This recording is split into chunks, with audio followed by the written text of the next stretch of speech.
This is the Hook Better Leads podcast. My name is Tim Brown, and my guest today is Eric Anderton. How's it going, Eric?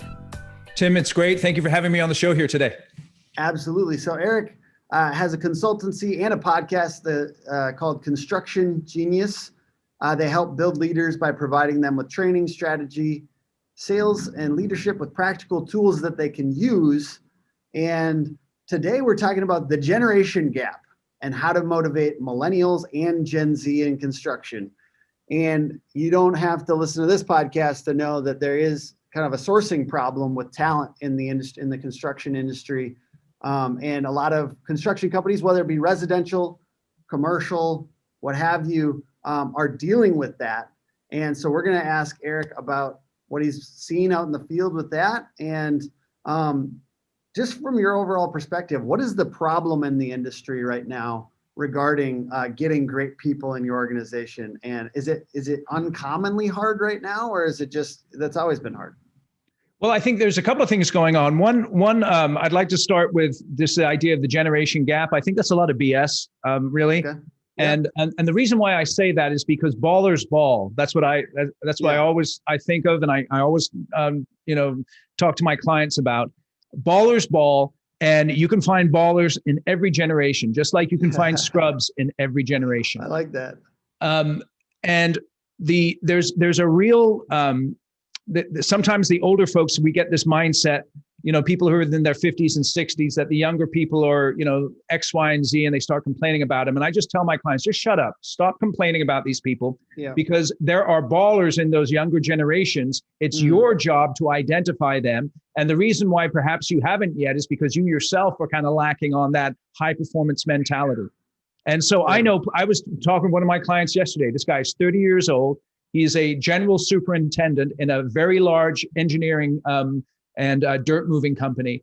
And he's skyrocketed his career in his 20s, and he's got the next 20 years to really kick some butt. And this guy's 30 years old. I know plenty of contractors who have guys who are 30 to 40 years old in senior level positions who are really doing amazing work. So I don't think that generation gap is there as much as people think it is. I love that. So as we're attracting people, though, there's this pain of trying to attract high performers and to identify them quickly. Yes. Right. To identify them quickly. And a lot of people interview well, or, these types of things and then when they get in there, they're not hard workers or something like that. So in your experience, have you seen anything that helps people identify hard workers more quickly? How do you identify a baller? Yep. You identify a baller. It's really interesting. The guy I'm talking to you about, he was the captain of his soccer team at a D1 college level, and he actually played professionally in Germany for a period of time.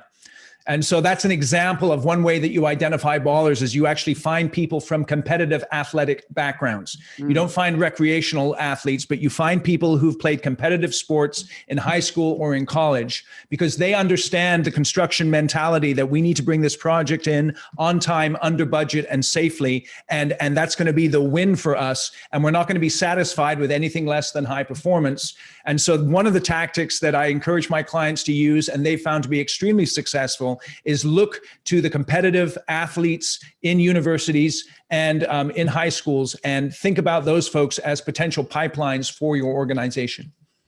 Nice. Any other little bits on, let's say we're a competitive athlete, or filtering prospective employees? Another filter is the military. That can be an extremely effective one as well. So I have clients who have multiple people in their businesses who come from a military background.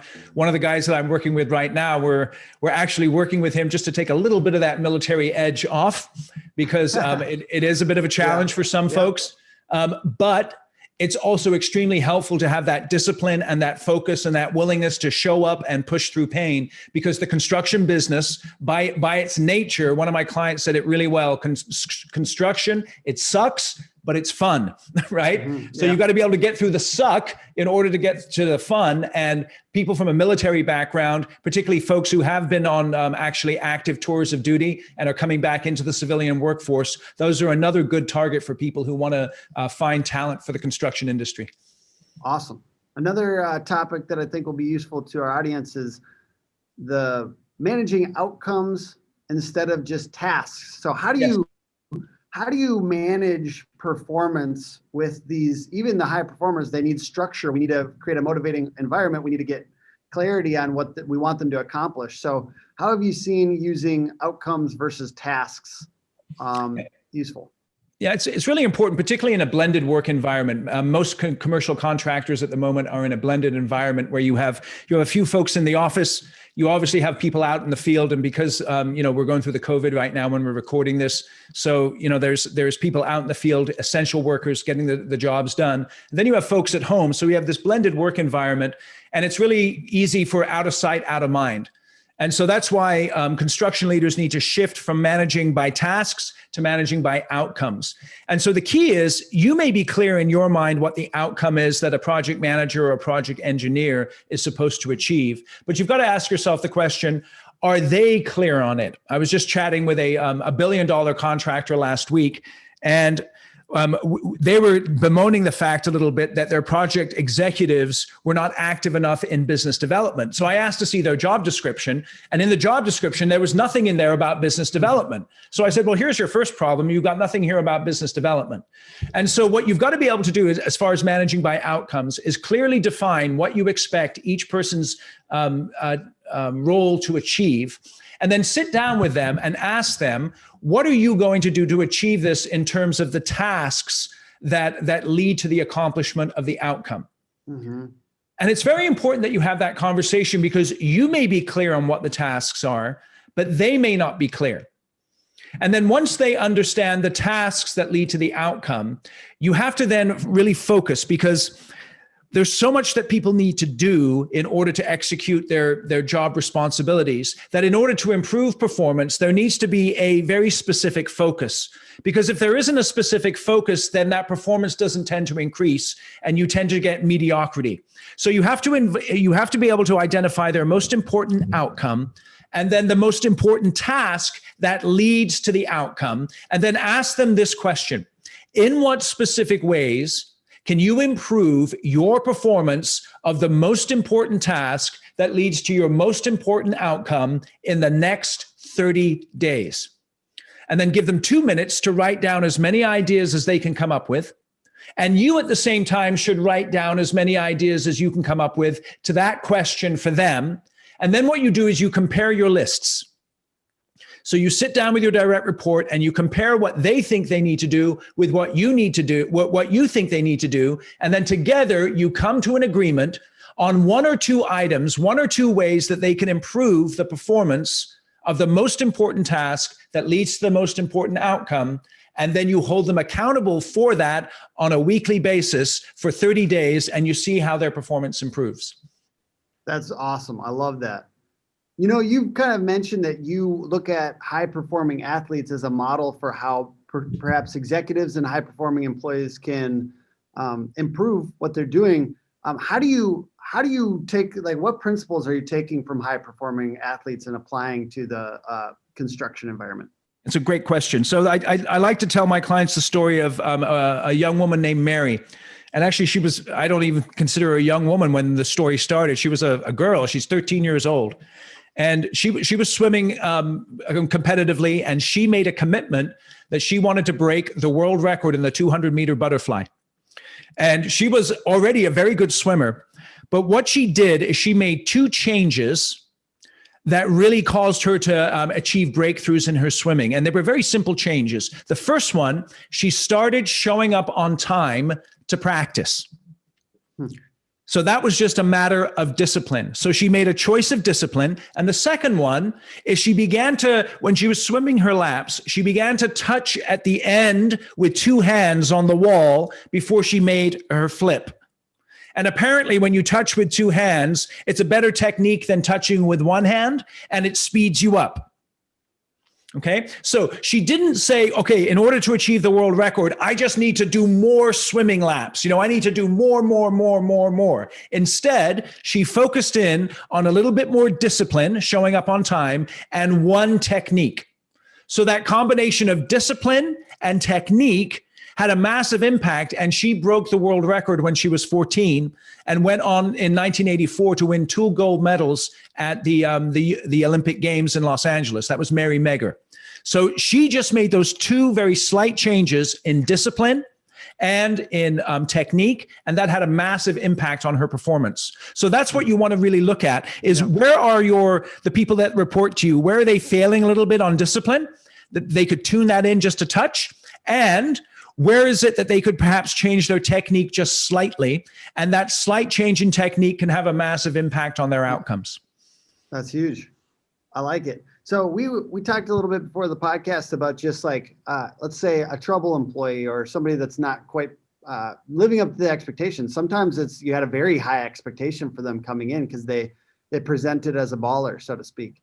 How do you determine whether it's our fault or their fault? Like as a business owner, somebody who wants the best for this person, but you're trying to figure out, because sometimes it is our fault as a business owner and or an executive that we have not created a motivating work environment, or we haven't given them clarity on what the outcome is and those types of things. How do you determine whether it's our fault or their fault?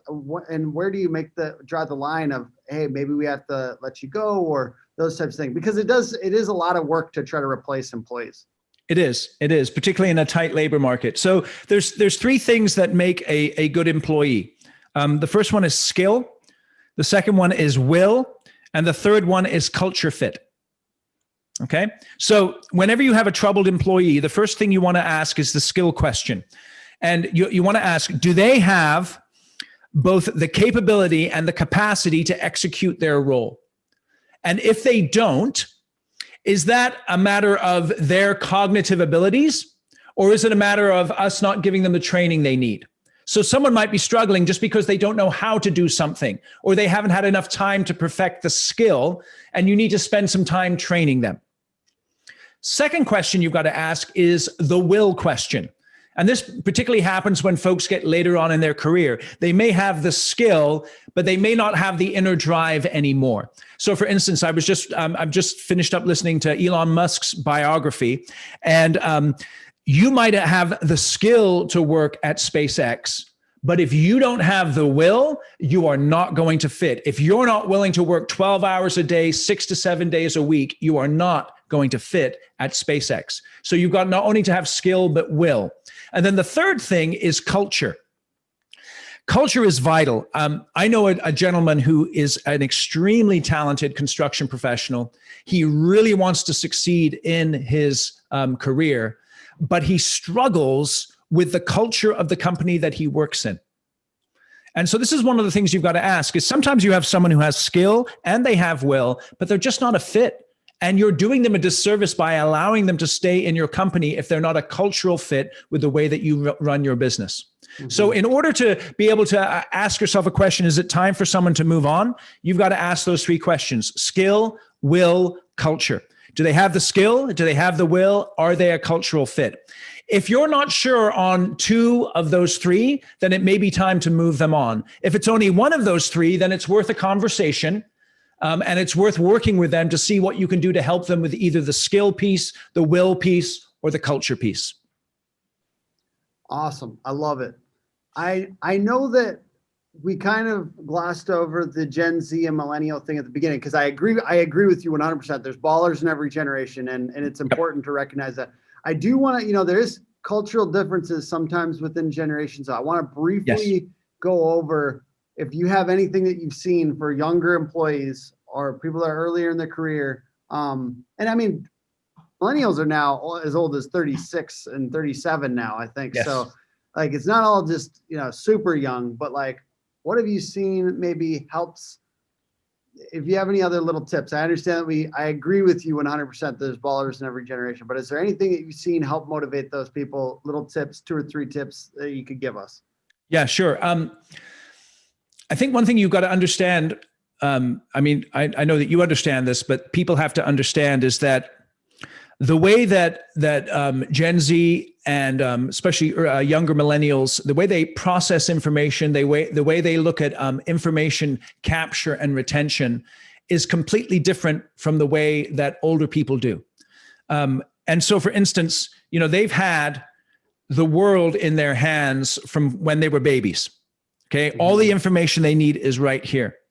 And so they don't see the virtue necessarily in all the research and all the hard work and the grind that, let's say, I used to have to do to put together a presentation.